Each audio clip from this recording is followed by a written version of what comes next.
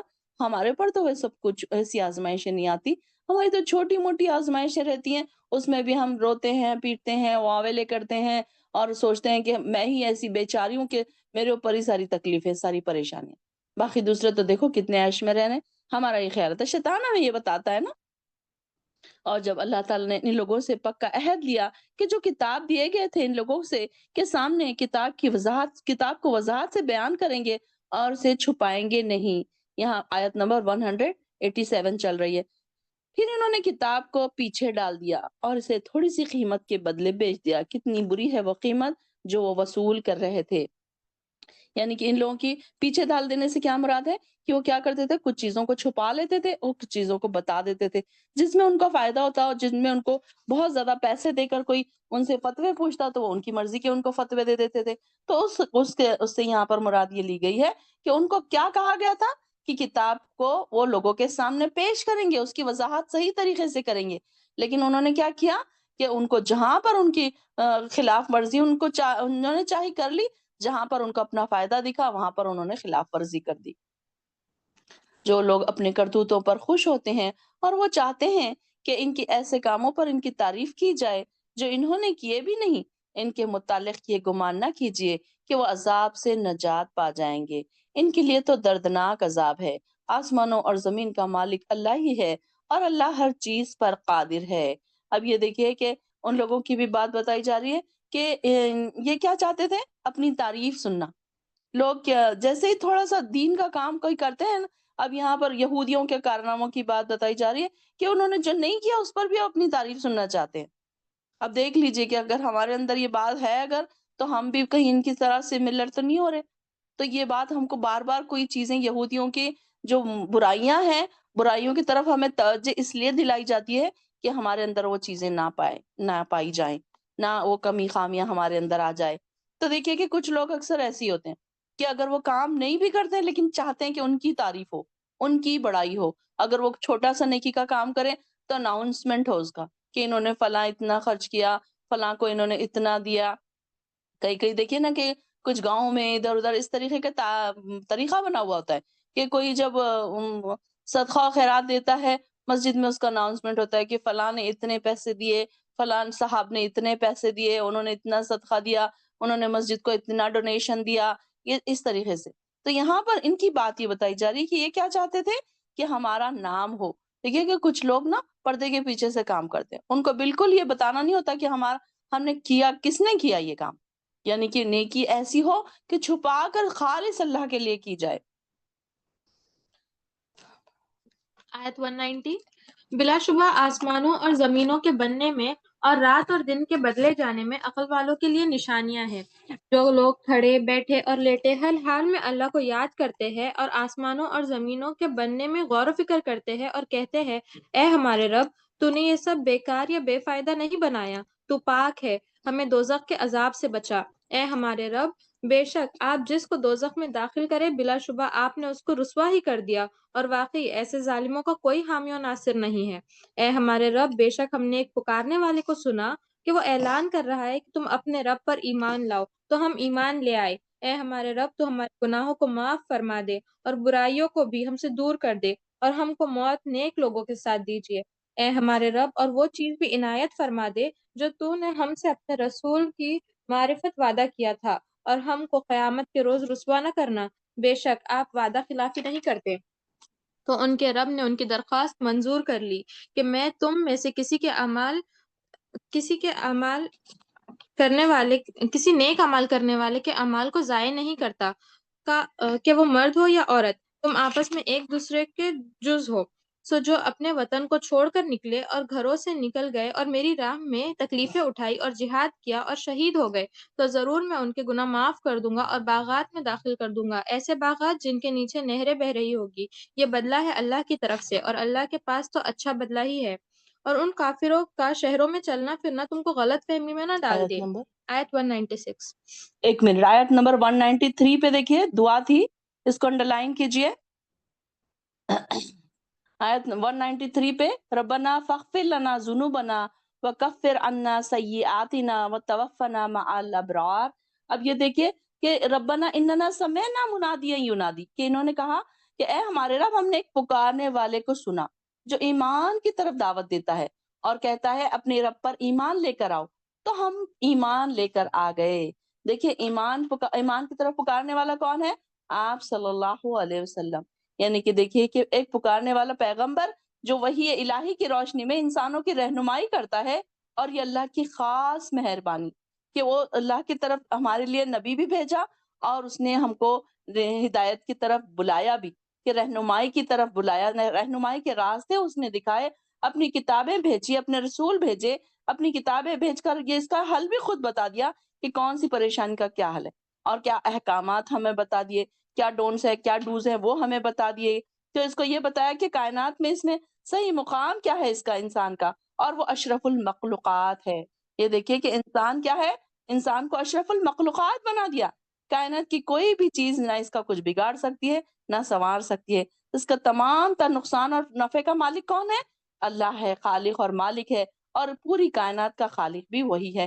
یہاں پر یہی بتا دیا گیا کہ اور اس نے اپنے رب ہم کو دعا بھی سکھا دی۔ اور ایمان والے کیا کہتے ہیں؟ ایمان والوں کی یہ بات بتائی گئی ہے کہ انہوں نے جب پکار اور سلی پکارنے والے کی، کہ دیکھیے ایمان والے کیسے ہوتے ہیں، جب بھی کوئی دین کی طرف بلائے، جب بھی کوئی نیکی کی طرف بلائے، دوڑ کر چلے آتے ہیں۔ یہ نہیں سوچتے کہ اچھا ہم سوچیں گے، اچھا ہم دیکھیں گے، ہمیں ٹائم ملا تو ہم آئیں گے، یہ نہیں سوچتے، بلکہ جہاں کہیں بھی آپ کو کوئی دین کی طرف بلائے، آپ دوڑے چلے جائیے۔ آپ کا بھی نام کس میں آ جائے گا پھر؟ یہ جو نیک لوگوں کی بات بتائی جا رہی کہ انہوں نے کہا کہ اے ہمارے رب، ہم نے سنا ہے پکارنے والے کو۔ اب یہاں تو نبی صلی اللہ علیہ وسلم پکارنے والے، اب وہ تو اس دنیا سے جا چکے، اب ہمارے پاس کون ہے؟ نیکی کی طرف بلانے والے لوگ ہیں، نیکی صحیح راہ پر بلانے والے لوگ ہیں، اصلاح کرنے والے لوگ ہیں۔ تو ہمیں کوئی بھی ایسی نیک راستے اگر ملے تو ہمیں فوراً چلے جانا چاہیے۔ اور پھر نیک لوگوں کی خاصیت کیا ہے کہ وہ کیا کرتے ہیں؟ یہ پراؤڈ نہیں کرتے کہ ہم تو اتنے نیک ہیں، بلکہ وہ کیا کہتے ہیں؟ ربنا فاغفر لنا ذنوبنا، کہ ہمارے رب تو ہمیں معاف فرما، بخش دے ہم کو ہمارے گناہوں کو، وکفر عنا سیئاتنا، اور ساتھ ساتھ کیا کر، ہمارے گناہ بھی، ہماری برائیاں بھی ہم سے دور کر دے، وکفر عنا سیئاتنا وتوفنا مع الابرار، اور ہمیں نیک لوگوں کے ساتھ موت دے۔ کتنی پیاری دعا ہے نا، کہ دیکھیے کہ نیک لوگوں کے ساتھ اٹھایا جانا، یہ بھی ایک بہت بڑی بات ہے، بہت بڑا آنر کی بات ہے۔ یہ دعائیں ہمیں یاد رہنی چاہیے۔ آپ لوگ رمضان کی تیاری کی، ہم لوگ رمضان کی تیاری میں یہ دورہ قرآن ہم نے رکھا ہے، تو آپ لوگوں سے میں ریکویسٹ کروں گی کہ جو جو روز دعا آ رہی ہے نا، آپ لوگ اسے ضرور یاد کر لیں۔ ہماری جو پرانی بہنیں ساروں کو یہ دعائیں یاد ہیں ماشاءاللہ سے، اور جو نئی سسٹر نے جوائن کیا ہے وہ لوگ کوشش کریں کہ یہ دعائیں ضرور ضرور ساتھ ساتھ یاد کرتے جائیں۔ ایک ایک دعا رہے گی نا روز روز، تو آپ کو یاد کرنے میں آسانی بھی ہو جائے گی۔ ایسے سمجھ لیجئے کہ یہ آپ کا ہوم ورک ہے، اور آپ یاد ضرور کر لیجئے۔ اور جب یہ یوٹیوب پہ پوسٹ ہوگی نا ہماری یہ ویڈیو، آپ نے ضرور وہاں پر ڈالنا ہے کہ ہم نے یہ والی دعا یاد کر لی۔ میں دیکھوں گی کہ کتنے لوگ اس کو یاد کرتے ہیں، اور آپ کوشش بھی کریں، کیونکہ ہم یہاں پر آپ لوگوں کا وہ بھی نہیں سن پا رہے کہ آپ لوگ کیا سمجھتے ہیں، کیا سمجھ رہے ہیں، آپ نہیں سمجھ رہے۔ جو بھی آپ کو سمجھ آ رہا ہے یوٹیوب پہ آپ اپنا پوسٹ کر سکتے ہیں کہ یہ آیت سے ہم یہ سمجھے، اور یہ آیت ہمارے دل کو ہارٹ ٹچنگ لگی۔ کون سی آیت آپ کو، جس دن بھی آپ کو جو آیت آپ کو ہارٹ ٹچنگ لگی نا، آپ نے ضرور یوٹیوب پہ کمنٹ کر کے ہمیں ضرور بتانا ہے، کیونکہ میرے پاس ابھی اتنا ٹائم نہیں ہے کہ میں آپ کے خیالات کو سن سکوں۔ تو آپ لوگ دیکھیں کہ اتنی پیاری پیاری دعائیں ہمیں آ رہی ہیں۔ اسی دعا کے ساتھ ساتھ ایک اور دعا بھی ہم کو، میں اکثر ہماری کلاس کے لوگوں کو سکھاتی رہتی ہوں۔ کیا ہے وہ دعا؟ اللہم ادخلنی الجنت بغیر حساب، اور اللہم ادخلنی الجنت مع الابرار، کہ اللہ نیک لوگوں کے ساتھ ہمیں جنت میں داخل فرما، نیک لوگوں کے ساتھ اور ان کے کیسے، ان کو ابرار کیسا ہے؟ نیک و کار لوگ ہوں گے جن کو اہتمام کے ساتھ ان کو خوش آمدید کر کے، ان کو ویلکم کر کے وہاں پر بلایا جائے گا۔ اور اے ہمارے رب تو نے اپنے رسولوں کی زبان سے ہم سے جو وعدہ کیا ہے وہ پورا فرما، قیامت کے دن ہمیں رسوا نہ کرنا، بے شک تو اپنے وعدے کی خلاف ورزی نہیں کرتا۔ سو ان کے پروردگار نے ان کی دعا قبول کرتے ہوئے فرمایا، میں کسی عمل کرنے والے کے عمل کو چاہے وہ مرد ہو چاہے عورت ضائع نہیں کروں گا، کیونکہ تم دونوں ایک دوسرے کا حصہ ہو، لہٰذا جن لوگوں نے ہجرت کی اور اپنے گھروں سے نکالے گئے اور میری راہ میں دکھ اٹھائے، جن لوگوں نے جہاد کیا اور شہید ہو گئے، میں ضرور ان کی برائیاں ان سے دور کر دوں گا اور ایسے باغات میں ضرور داخل کروں گا جن کے نیچے نہریں بہ رہی ہیں۔ اللہ کے یہاں ان کا وعدہ سچا ہے، اللہ کے یہاں ان کا یہی بدلہ ہے، اور یہ اللہ کے یہاں جو بدلہ ہے وہ بہت ہی اچھا بدلہ ہے۔ اے نبی، ملک میں کافروں کے ادھر ادھر چلنے پھرنے سے آپ کو کسی قسم کا دھوکہ نہ ہونا چاہیے، اور یہ چند روز زندگی کا لطف ہے، پھر موت کے بعد ان کا ٹھکانہ دوزخ ہے، جو بہت برا ٹھکانہ ہے۔ اب یہاں پر دیکھیے کہ اکثر یہ ہوتا ہے نا کہ لوگ کیا کرتے ہیں کہ جو کافر ہیں، جو ان کے عیش و عشرت کو دیکھتے ہیں کہ ارے دیکھو اللہ تعالیٰ نے ان کو کتنا دیا ہے، اور ہم اتنی عبادتیں کر رہے ہیں، ہم اتنی نیکیاں کر رہے ہیں، ہم اتنا مانگ رہے ہیں، ہمیں تو یہ بھی نہیں ملا، ہمیں تو وہ بھی نہیں ملا، ہم اتنی پریشانی میں، ہم اتنی تنگی میں۔ تو نبی کو یہ کہا جا رہا ہے، اور انڈائریکٹلی ہمیں یہ بات سکھائی جا رہی ہے کہ دیکھو کہ تم کافروں کے چلنے پھرنے میں اور ان کے عیش و عشرت کی زندگی کو دیکھ کے اٹریکٹ مت ہونا، کیونکہ ان کی زندگی تو صرف دنیا کی زندگی ہے۔ اگر انہیں کچھ عیش و عشرت کی زندگی دے دی بھی گئی تو ان کو تو صرف دنیا میں دی گئی نا، لیکن مومنوں کے لیے آخرت میں حصہ ہے۔ کتنی بڑی بڑی جنتیں ہیں، کتنا اچھا ویلکم ہے، کتنے اچھی جنتوں میں ان کے ویلکم ہوں گے، ان کو سلام پیش کیا جائے گا، فرشتے ان کو چاروں طرف سے پکاریں گے۔ اور وہ بھی دیکھیے کہ وہ بھی حدیث ہم نے دیکھی کہ کچھ ایسے بھی لوگ ہوں گے خوش قسمت جن کے لیے جنت کے 8 دروازے کھول دیے جائیں گے، اور ہر دروازے پر فرشتے ان کے ویلکم کرنے کے لیے کھڑے ہوں گے۔ سبحان اللہ، کتنی بڑی بات ہوگی نا، کتنے لکی ہوں گے نا وہ لوگ۔ کیا ہماری خواہش نہیں ہو رہی اب کہ ہم بھی ان لوگوں میں شامل ہو جائیں؟ تو فوراً دعا کر لیجئے، دل کی گہرائیوں سے دعا کر لیجئے کہ اللہ جب ہم آپ کے پاس آئیں نا تو ہمارے اعمال بھی ایسے ہوں کہ ہمارے لیے جنت کے 8 دروازے کھل جائیں، ایک نہیں، دو نہیں، 8 دروازے، اور ہمارے لیے بھی، ہمارے اہل و عیال کے لیے بھی، ہماری نسلوں کے لیے بھی، ہمارے دوست احباب کے لیے بھی، سب کے لیے دعا کیا کریں۔ تو اللہ تعالیٰ دیکھیے کہ اللہ تعالیٰ تو دینے والا ہے نا۔ اللہ تعالیٰ کہہ رہا ہے کہ ان کو دیکھ کر تم اٹریکٹ مت ہو، کافروں کے لیے تو دنیا کی زندگی دھوکے کا سامان ہے، ان کو تو صرف فار دا ٹائم بینگ یہ ساری چیزیں دی جا رہی ہیں، اور پھر دیکھیے کہ ان کے ساتھ کتنا سخت برا سلوک ہوگا کہ ان کو آگ کے عذاب سے ان کا ویلکم ہوگا۔ اللہ اکبر۔ اور جو لوگ اپنے پروردگار سے ڈرتے رہے، ان کے لیے ایسے باغات ہیں جن کے نیچے نہریں جاری ہیں۔ اللہم اجعلنا منہم، اللہ تو ہمیں بھی ایسی ہی جنتوں میں، ایسے ہی باغات میں ہمیں داخل فرما، اور اس میں ہمیشہ ہمیشہ رہیں گے۔ یہ اللہ کے یہاں ان کی مہمانی ہوگی، اور جو کچھ اللہ کے یہاں موجود ہے نیک لوگوں کے لیے ہے، وہی سب سے بہتر ہے۔ وما عند اللہ خیر الابرار، کن کے لیے ہے یہ؟ ابرار کے لیے۔ اللہ تعالیٰ ہمیں بھی ابرار میں شامل کرے۔ ابرار کیا ہے؟ نیک لوگ، نیکوکار لوگ، محسنین لوگ۔ اللہ تعالیٰ ہمیں بھی ان میں شامل فرما، کیونکہ یہ مہمان نوازی کیسی ہوگی۔ اور دیکھیے نا کہ اللہ کی مہمان نوازی، ہمارے پاس دیکھیے کہ کوئی آتے ہیں تو ہم کتنا ان کا ویلکم کرتے ہیں۔ اب اپنے کوئی دوست ہی لے لیجیے، ہمارے کوئی رشتہ دار ہی لے لیجیے جو ہمیں بہت پسند ہے، ان کے ویلکم کے لیے ہم کیا کیا نہیں کرتے۔ گھر کو صفائی کرتے ہیں، اچھی اچھی چیزیں رکھتے ہیں، اور پھر خوشبوئیں پھیلاتے ہیں گھروں میں۔ پھر اس کے بعد یہ دیکھیے کہ ہم کھانے بناتے ہیں، ایک نہیں، دو نہیں، تین تین، چار چار قسم کے کھانے بناتے ہیں، پھر سویٹ ڈش بناتے ہیں، پھر ہم اچھے کپڑے پہنتے ہیں۔ دیکھیے نا، یہ ہم ایسے ویلکم کرتے ہیں، اور اللہ کا ویلکم کیسا ہوگا؟ جسٹ امیجن، ہماری تو امیجنیشن وہاں تک نہیں پہنچ سکتی۔ اللہ تعالیٰ اپنے نیک بندوں کا کیسا ویلکم کرے گا، سبحان اللہ۔ امیجن کرتے رہیے، جہاں تک ہماری امیجنیشن جا رہی ہے نا، کم سے کم اتنا تو امیجنیشن کریے۔ انشاءاللہ آپ لوگوں سے میں امید رکھتی ہوں کہ آپ لوگ بھی اللہ کے لیے دوڑ کے آئے ہیں نا، اس محفل میں بیٹھے ہیں نا اللہ کے لیے، تو اللہ تعالیٰ آپ سب کا بھی ویلکم ایسے ہی کرے گا۔ اللہ آمین آمین یا رب العالمین۔ اللہ تعالیٰ ہم سب کا ویلکم ایسے ہی کرے، کیونکہ اللہ تعالیٰ کی مہمان نوازی تو سب سے اعلیٰ ہے نا۔ اللہ تعالیٰ ہمیں آپ کی مہمان نوازی عطا کر، اللہ تعالیٰ ہم آپ کے مہمان بن جائیں۔ سبحان اللہ سبحان اللہ، کتنی بڑی بات ہوگی نا۔ جسٹ امیجن، خوشی کی لہر سی دوڑ جاتی ہے نا یہ سن کر کے اللہ تعالیٰ ہماری مہمان نوازی کرے گا، ہم اللہ کے مہمان ہوں گے۔ جسٹ امیجن، سوچئے تو صحیح اس بارے میں کہ کتنی خوشی محسوس ہوتی ہے کہ ہم اللہ کے مہمان ہوں گے اور اللہ تعالیٰ ہمیں ایسا بنا دے. اللہ ہمیں تیرے راہ میں ایسا دوڑنے والا بنا دے، ایسے عمل کرنے والا بنا دے کہ ہم تیرے پاس تیرے مہمان بن جائے. اللہ اللہ ہم سے ایسے کام کروا لے. اللہ تو ہماری دعاؤں کو قبول فرما لے. اللہ اس مبارک نورانی اور روشن محفل میں نا تو ہماری یہ دعاؤں کو قبول فرما لے کہ ہم تیرے مہمان بن جائے. اللہ تو ہمیں نیکوکاروں میں شامل کر دے. اللہ تو ہمیں ابرار میں شامل کر دے. اللہ تو ہماری مہمان نوازی کرنا.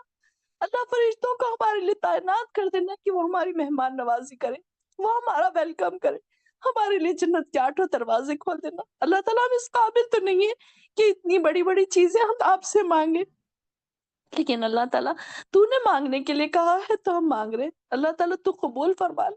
ہمارا یہاں بیٹھنا قبول فرما رہے، قرآن کو پڑھنا اور سمجھنا قبول فرما لے. اللہ تیری رضا کے لیے ہم یہاں بیٹھے. اللہ یہ ساری بہنیں تیری رضا کے لیے یہاں بیٹھی ہے، تو ان کا آنا، ان کا بیٹھنا، ان کا وقت دینا قبول فرما لے اور ان کا نام نیکوکاروں میں لکھ لے. ان کو بھی یہاں پر مہمان نوازی کر دے. آمین یا رب العالمین. اہل کتاب میں سے کچھ ایسے بھی ہیں جو اللہ پر ایمان لاتے ہیں اور اس پر جو تمہاری طرف سے نازل کیا گیا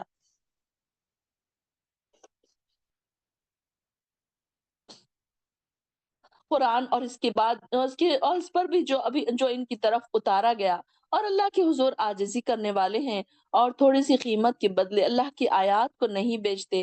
ایسے لوگوں کا اجر ان کے پروردگار کے یہاں موجود ہے. بے شک اللہ تعالیٰ حساب چکانے میں دیر نہیں لگاتا. آخری میں دیکھیے کہ اللہ تعالیٰ ایمان والوں کو کیا سکھا رہا ہے. اپنے ایمان والے بندوں کے لیے اللہ تعالیٰ کیا کہہ رہا ہے؟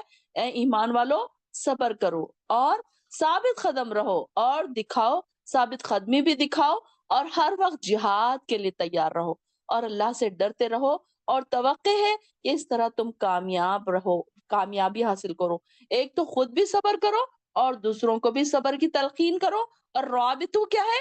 اپنے نفس پر تکلیف دے کر انسان نیکیوں کی طرف دوڑے. کبھی کبھی مشکل وقت ہوتا ہے، کبھی کبھی ہم دل نہیں چاہتا ہمارا.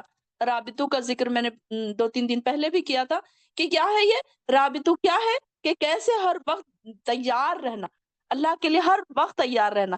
ایک نماز سے دوسری نماز کا انتظار کرنا، دور تک مسجد کے لیے چل کر جانا، یہ بھی رباط ہے. وہ سردیوں میں وضو کرنا، گرمیوں میں روزے رکھنا. کبھی کبھی مشکل گزرتا ہے نا، یہ نفس پر گراں گزرتا ہے، تکلیف دہ گزرتا ہے کہ اب کبھی کبھی فجر میں انسان بہت تھک گیا ہے، کسی دن فجر میں اٹھنا مشکل ہو رہا ہے، تو وہ اس وقت میں صرف اللہ کی رضا کے لیے اٹھے. اللہ ہر وقت راضی رہے کہ نہیں اللہ مجھ سے راضی ہو جائے گا. اور آپ سوچا بھی کریں یہ بات، جب ہم فجر میں اٹھتے ہیں دل نہیں چاہتا ہے نا اٹھنے کے لیے، تو اٹھے اپنے نفس پر کنٹرول کر کے، اپنے نفس کو تکلیف دے کر اٹھے اور کہے، دل میں یہ بھی کہے کہ اللہ تو میرے یہ اٹھنے سے خوش ہو جائے گا اس لیے میں اٹھ رہی ہوں. اللہ تہجد میں صرف اس لیے اٹھ رہی ہوں کہ تو مجھ سے راضی ہو جائے. اللہ تو نے حکم دیا ہے اس لیے میں اٹھ رہی ہوں. اپنے نفس پر تکلیف دے کر جب ہم کوئی کام کریں نا تو ہم اللہ سے امید بھی رکھیں، اللہ تو خوش ہو جائے، اللہ تو خوش ہو رہا ہے میرے اس کام سے. اور امید بھی کریں، دل میں کوشش بھی کریں، خوشی بھی محسوس کریں کہ ضرور میرے اللہ تعالیٰ میرے اس کام سے خوش ہوگا. تو رابطو کیا ہے؟ اپنے نفس پر کوئی چیز مشکل لگ رہی ہے، تکلیف لگ رہی ہے، لوگ آپ کو تانے دے رہے ہیں، لوگ آپ کو برا بھلا کہہ رہے ہیں، آپ اس پر صبر کر رہے ہیں. کس لیے؟ اللہ تعالیٰ مجھے معاف کر دے گا، اللہ تعالیٰ مجھے جنتیں عطا کرے گا، اللہ تعالیٰ مجھ سے خوش ہو جائے گا. یہ ہے رابطو. تو اس طریقے سے اپنے نفس پر تکلیف دے کر، اپنے نفس کو تکلیف میں ڈال کر اللہ کی رضا کے لیے کوئی کام کرنا، وہ ہے رابطو. اس کو انڈر لائن کر کے لکھ لیجئے کہ یہ ہمیں بننا ہے. صبر بھی کرنا ہے، اسبرو بھی اور صابرو بھی. صبر بھی کرنا ہے ایمان والوں کو اور ہمیشہ ثابت قدم بھی رہنا ہے اور ہر وقت جہاد کے لیے تیار رہنا. جہاد سے یہ مراد نہیں کہ ہم کو جنگوں میں جانا ہے، چلو اب ہماری تلواریں کہاں ہیں، ہمارے گنز کہاں ہیں. نہیں، ہمارے جہاد ہمارے ہی گھر ہے. ہمارے گھروں میں ہی کئی بار ایسا ہوتا ہے کہ ہمارے نفسوں پر بہت چیزیں تکلیف دہ ہوتی ہیں، اس کو صبر کرنا پڑتا ہے. عورتوں کے لیے تو ان کا جہاد ان کا گھر ہی ہے، ان کا گھر جنگ کا میدان ہے ان کے لیے. کہ دیکھیے کئی چیزیں دن بھر میں سے ایسی ہوتی ہیں جو ہم کو اللہ کے لیے اس کو خاموشی سے سہ لینا پڑتا ہے. ہر انسان کے، ہر عورت کے ساتھ کچھ نہ کچھ پریشانیاں، مشکلیں، تکلیفیں، آزمائشیں ہر ایک کے ساتھ ہیں. تو کوئی یہ نہ سوچے کہ میرے ساتھ، ان کے ساتھ تو کچھ نہیں ہے. کوئی بتاتا ہے، کوئی نہیں بتاتا ہے، کوئی چھپاتا ہے. اللہ کے نیک بندے چھپاتے ہیں، وہ بتاتے نہیں کسی کو اپنی تکلیفیں، روتے نہیں ہیں. اور جو روتے رہتے ہیں نا ہر وقت روتے رہتے ہیں، پھر اللہ تعالیٰ کو ایسے لوگ نہیں پسند۔ وہ ہر وقت دوسروں کے سامنے اپنی تکلیفیں بتاتے رہتے ہیں، پھر وہ صابروں کی لسٹ میں نہیں آئیں گے، پھر رابطوں کی لسٹ میں نہیں آئیں گے وہ۔ ہم کو صابروں کی اور اصبروا کی اور رابطوں کی لسٹ میں آنا ہے نا، تو اس کے لیے اپنے آپ کو ہر وقت تیار رکھنا ہے کہ چاہے کچھ بھی ہو جائے میں صبر کروں گی۔ واتقوا اللہ، اور اللہ سے ڈرتے رہنا ہے، لعلکم تفلحون، تاکہ تم فلاح پاؤ۔ انشاءاللہ یہاں سے ہمارا سورہ نیسا شروع ہو رہا ہے۔ اس شوال 1 ہجری میں بی بی عائشہ کی رخصتی ہوئی تھی، دیکھیے اس وقت یہ نازل ہوئی تھی، اس کی کچھ آیاتیں۔ تو اللہ تعالیٰ فرما رہے ہیں کہ یہ بھی صورت دیکھیے کہ مدنی صورت ہے، اور اس آیت کا جو آغاز جو ہے، اس آیت سے جو آغاز کیا جا رہا ہے، اس کا بیشتر حصہ جو ہے تو معاشرتی قانون ہے اور فیملی لائف کے اس پر مشتمل ہے، کہ اس میں ہم کو عورتوں کے مسائل ہم انشاءاللہ ہم کو معلوم پڑیں گے، اور فیملی لائف کے بارے میں بہت سارے مسئلے مسائل ہم کو یہاں پر معلوم پڑیں گے۔ تو انشاءاللہ ہم دیکھیں گے کہ اس میں عورتوں کے بارے میں زیادہ تر عورتوں کے حقوق کا بھی بات ہوئی ہے، طلاق کا، اور ساری چیزوں کا بھی اس میں ذکر آئے گا۔ تو اللہ تعالیٰ نے اس میں یہ ساری چیزیں بھی دیکھے کہ ہم کو کھول کھول کر بتا دی۔ اب کوئی انسان کے پاس یہ حجت قائم نہیں رہتی کہ ہمیں نہیں پتا تھا، وہ ہمیں نہیں پتا تھا، کوئی انسان یہ نہیں کہہ سکتا۔ بسم اللہ الرحمن الرحیم۔ لوگوں اپنے رب سے ڈرتے رہو جس نے تمہیں ایک جان سے پیدا کیا، پھر اسی نے اس کا جوڑا بنایا، اور پھر ان دونوں سے دنیا میں بہت سے مرد اور عورتیں پھیلا دیں۔ اور اللہ سے ڈرتے رہا کرو جس کے نام سے تم ایک دوسرے سے مطالبہ کیا کرتے ہو، بے شک اللہ تم سب کو خوب جانتا ہے۔ آیت 2۔ اور یتیموں کا مال انہیں کو دیتے رہا کرو، اور تم اچھی چیز سے بری چیز کو نہ بدلا کرو، اور ان کا مال نہ کھایا کرو اپنے مالوں میں ملا کر، کیونکہ ایسا کرنا بڑا گناہ ہے۔ اگر تم کو اندیشہ ہو کہ تم یتیم لڑکیوں کے بارے میں انصاف نہ کر سکو گے، تو اور عورتوں سے تم کو جو پسند ہے ان میں سے نکاح کر لو، 2 عورتیں، 3 عورتیں یا 4 عورتوں سے۔ بس اگر تم کو اندیشہ ہو کہ تم انصاف نہ کر سکو گے تو پھر ایک ہی کافی ہے، یا جو لونڈی تمہارے ملکیت میں ہو تو وہی صحیح۔ اسی صورت میں زیادتی نہ ہونے کی توقع ہے، اور اپنی عورتوں کو ان کا مہر خوشی خوشی دیا کرو، اور اگر وہ مہر کا کوئی حصہ معاف کر دے تو تم اس کو مزے سے خوشگوار سمجھ کر کھا سکتے ہو۔ اب یہاں پر دیکھیے کہ مہر خوشی خوشی ادا کرنا ہے۔ سب سے بہتر طریقہ مہر ادا کرنے کا کیا ہے؟ کہ اس کو شادی پر ہی دے دیا جائے۔ اب یہاں پر دیکھیے کہ کیا کرتے ہیں، ہمارے پاس اکثر طریقہ یہ ہوتا ہے کہ عورتوں کا مہر روک کر رکھتے ہیں، اور آخری میں جب شوہر کا انتقال ہو جاتا ہے تو وہ عورت کو کہتے ہیں کہ اب تم میت کے قریب آ کر اس کا مہر معاف کروا دو۔ یہ اس طریقے سے جہالت میں اکثر دیکھتی تھی کہ یہ ساری چیزیں ہوتی تھی، لیکن آج جب دین سے لوگ جڑے ہوئے ہیں تو وہ لوگ کیا ہیں، ان کو یہ بات اب پتہ چل گئی ہے کہ اب نہیں، اس طریقے سے نہیں کرنا، کہ مہر کے خوشی خوشی مہر دینے کی یہاں پر بات کہی جا رہی، کہ اچھے طریقے سے خوشی خوشی ان کا مہر ان کو ادا کر دو۔ آیت 5۔ اور تم نادانوں کو اپنے وہ مال نہ دیا کرو جو اللہ نے تمہارے لیے زندگی کے گزارنے کا ذریعہ بنایا ہے، اور ان کو ان مالوں میں سے کھلاتے رہو، پلاتے رہو، پہناتے رہو، اور اچھی باتیں کیا کرو۔ اب یہاں پر نادائن سے مراد کون ہے؟ یتیموں کی بات چل رہی ہے نا یہاں پر، وَتُؤْتُوا السُّفَهَاءَ أَمْوَالَكُمْ الَّتِي۔ اب یہاں پر کہ جو یتیم ہیں تمہارے، اگر کوئی ریلیٹیوز ہیں، بھائی ہیں، چھوٹے بھائی ہیں، نادان ہیں، اب ان کو اتنی سمجھ نہیں ہے، تو ان کا جو مال ہے، ان کا جو ورثہ ہے، ان کے حوالے مت کر دو۔ اب ان کو نہیں سمجھنا اس بات کی کہ اس کو کیسے خرچ کریں، کیا خرچ کریں، تو ان کو کیا کرو، پھر اپنے ساتھ رکھو۔ ان کا یہ نہ ہو کہ ان کا کوئی مال ہتھیا لے، یا کوئی غلط طریقے سے ان کو خرچ کر لے، یا ان کو بھی یہ سمجھ نہ آئے وہ فضول ناجائز کاموں میں اس کو خرچ کر دیں، اڑا دیں۔ تو ان کو بھی یہ بات بتائی جا رہی ہے کہ ان کو کیا کرو، تم اپنے ساتھ رکھو، ان کے مال میں سے ان کو خرچ بھی کرو، کھلاؤ پلاؤ بھی، اور ان سے اچھی بات بھی کرو، اور اچھے ان کے فائدے کی بھی بات کرو۔ اب یہاں پر ہمارے پاس کیا ہوتا ہے، جنرلی جب ماں باپ نہیں رہتے نا، تو وہ بچوں کی عزت دنیا میں بہت ختم ہو جاتی ہے، کہ ماں باپ کی وجہ سے، ان کے عہدوں کی وجہ سے، ان کے پیسوں کی وجہ سے بچوں کی بھی عزت کی جاتی ہے، ان کی آؤ بھگت کی جاتی ہے۔ اور آپ دیکھیں کہ آج کل یتیم بچے ہمیں ہر دوسری دکان پر کام کرتے ہوئے نظر آئیں گے، چھوٹے بچے، اب ان کے گھر میں کوئی کھانے پینے کا انتظام نہیں ہے، کوئی گھر نہیں ہے، کوئی ان کا دینے والا نہیں ہے، تو وہ کیا کرتے ہیں بیچارے، اسکول نہیں، ان کے کھانے پینے کا بندوبست کرنے کے لیے وہ لوگ یہاں وہاں کام کرتے ہیں اور اپنے لیے پھر انتظام کرتے ہیں۔ تو یہاں پر ان کے لیے کہا جا رہا ہے کہ ایک تو ان سے اچھی بات کرو۔ یہ دیکھیے کہ ہر دوسرا انسان کیا کرتا ہے، ان کو جھڑکا کر بات کرتا ہے، کام کے لیے ان کو یوز کیا جاتا ہے۔ اپنے کوئی رشتہ دار یتیم ہو تو کیا کرتے ہیں ان کو دعوت کے لیے نہیں بلاتے بلکہ گھر کے کام کاج کے لیے بلاتے ہیں، ان کو کچن میں کھڑا کر دیتے ہیں۔ اکثر یہ ہوتا ہے نا، کئی جگہوں پر ایسا ہوتا ہے کہ ان کو یا وہ ان کو جیسے کہ ہم بڑوں کو اعلیٰ مقام والوں کو ہم دعوتوں پر بلاتے ہیں تو ان کو کیا کرتے ہیں، ان کو پھر یا بچا کچا کھانا دے دیتے ہیں، اپنے کوئی رشتہ دار ہے۔ یہی ہوتا ہے نا، جاہلیت کے زمانے میں یہی ہوتا ہے۔ آج ہم دیکھیں گے تو یہ اتنا پڑھا لکھا دور ہے، لیکن یہ سب دین سے جاہلیت، دین کی جاہلیت ہم اس کو کہہ سکتے ہیں کہ کیا کیا کیا جاتا ہے کہ ان لوگوں کی نہ کوئی ان سے اچھی بات کرتا ہے، نہ ان کو کھلانے پلانے کے لیے اچھی اچھی چیزیں دیتا ہے، بلکہ اللہ تعالیٰ نے ان کے لیے خاص احکامات پیش کیے ہیں۔ اور یتیموں کی آزمائش کرتے رہو یہاں تک کہ وہ نکاح کے قابل ہو جائیں، پھر اگر تم ان میں اہلیت معلوم کرو تو ان کے مال ان کے حوالے کر دو، اور ضرورت سے زیادہ اور موزوں وقت اسے اس ارادے سے ان کا مال نہ کھاؤ کہ وہ بڑے ہو کر ان کا مطالبہ کرے۔ اب کچھ لوگ کیا کرتے ہیں کہ بچوں کے مال، اب بچوں کے وارث اگر مر گئے تو چاچا ہے، تایا ہے، جو بھی ان کے وارث بن گئے، اب وہ کیا کرتے ہیں کہ یہ بچے بڑے ہونے سے پہلے پہلے ان کی سارا مال ختم کر دو، تاکہ یہ بڑے ہو جائیں گے، سمجھ آ جائے گی تو یہ ہم سے پورا مال واپس لے لیں گے۔ تو ایسے بھی نہیں کرو، یہاں پر ان کی بات بتائی جا رہی ہے کہ ایسے مت کرو۔ تو جو ایسے کرے گا، جو سرپرست کھاتا پیتا، اسے چاہیے کہ یتیم کے مال سے کچھ نہ لے، اور جو محتاج ہے اپنے حق کے مطابق وہ لے سکتا ہے۔ اب کوئی غریب آدمی ہے، وہ ان کے بچوں کو پال رہا ہے، تو بالکل مختصر سا اس میں سے لے کہ جتنا ان کا گزر بسر ہو جائے۔ پھر جب تم یتیموں کا مال انہیں واپس کرو تو ان پر گواہ بنا لیا کرو، اور یہ بھی یاد رکھنا کہ حساب لینے کے لیے اللہ کافی ہے۔ یعنی کہ ہر چیز میں اللہ تعالیٰ نے دیکھیے احکامات بھیج دیا۔ اب کوئی یہ نہ کہے کہ اس کے بارے میں ہمیں نہیں پتا تھا اس لیے ہم نے لے لیا۔ مردوں کے لیے اسی مال سے حصہ ہے جو والدین اور قریبی رشتہ دار چھوڑ جائیں، اور اسی عورتوں کے لیے بھی اسی مال سے حصہ ہے جو والدین اور قریبی رشتہ دار چھوڑ جائیں، چاہے یہ ترکہ تھوڑا ہو یا زیادہ، ہر ایک کا طے شدہ حصہ ہے۔ اور تقسیم ترکے کے موقع پر اگر قرابت دار اور غیر وارث یتیم اور مسکین موجود ہوں تو انہیں بھی کچھ نہ کچھ دے دو، اور ان سے اچھے طریقے سے بات کرو۔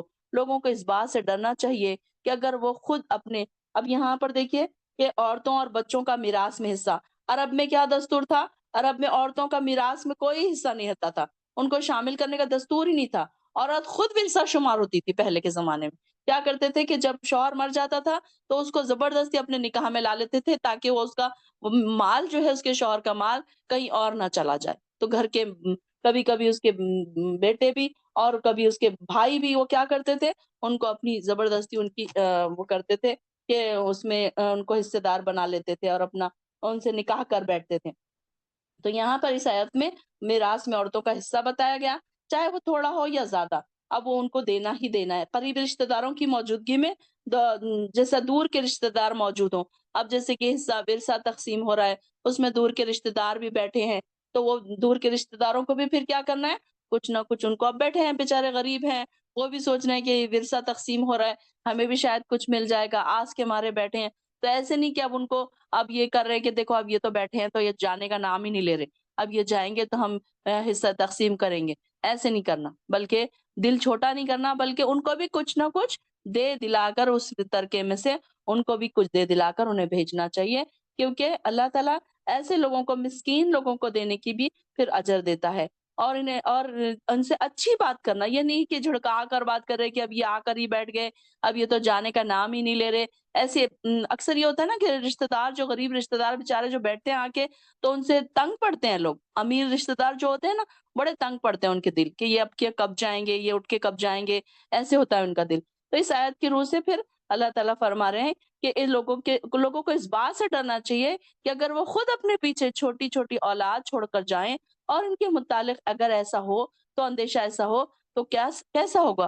انسان یہ سوچے کہ اگر میں خود مر رہا ہوں، میرے پیچھے میری اولاد ہے، اور میرے پیچھے ان کا ایسا کسی نے کیا تو پھر کیسا ہوگا؟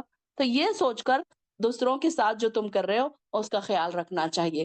اللہ تعالیٰ اپنی خود مثال پر بتا رہا ہے کہ دیکھو تم اپنی بھی مثال یہاں پر دیکھو، لہٰذا اللہ سے ڈرتے رہنا چاہیے، اور جو بات کریں سیدھی اور سیدھی سیدھی کریں،